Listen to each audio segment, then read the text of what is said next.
டிராகனை அழைக்கிறதுக்காக எல்லாத்தையும் வெயிட் பண்ண வருங்க. அந்த பால்கள் எல்லாத்தையும் அழுக்கி ஒரு வழியாக டிராகனை கூப்பிடணும் அப்படிங்கிற மாதிரி இவங்க வெளியில் அதுக்கான ஏற்பாடுகள் எல்லாமே பண்ணிட்டு இருப்பாங்க. இந்த பக்கம் நம்ம கோகு என்ன பண்ணுவார்னா, செவுத்துல வந்து அந்த கமேகாமேவை பயன்படுத்தி அடிப்பாரு பாருங்க. ஒரு அடி பவர் அடிச்சதுல அந்த இடத்துல வந்து செவுறு உடையும்னு பார்த்தா செவுத்துல ஒரு சின்ன ஓட்டம் மட்டும் தாங்க ஆகும். அப்போ கோகு சொல்லுவார், எனக்கு இதுல ப்ராப்பர் ட்ரைனிங் இல்லை, ஏதோ என்னால் முடிஞ்சது இது மட்டும் தான். நம்ம யமச்சா வந்து ஓகே நீ இது வரைக்கும் செஞ்சதே போதும் கோகு அப்படின்னு சொல்லிட்டு என்ன பண்ணுவாங்க, அந்த ஓட்ட வழியாக வெளில பார்ப்பாங்க. அவங்க வந்து டிராகன் சமன் பண்றதுக்காக எல்லாமே ரெடி பண்ணிட்டு இருப்பாங்க.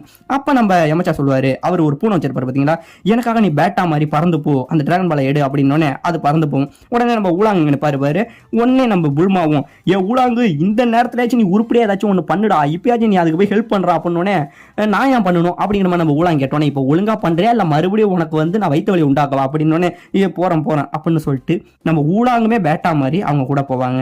இப்ப நம்ம பிலாஃப் சமன் பண்றதுக்காக என்ன பண்ணுவார்னா, வெளியில எல்லா டிராகன் பாலையும் அடக்கி டிராகனே வெளியில வா அப்படிங்கிற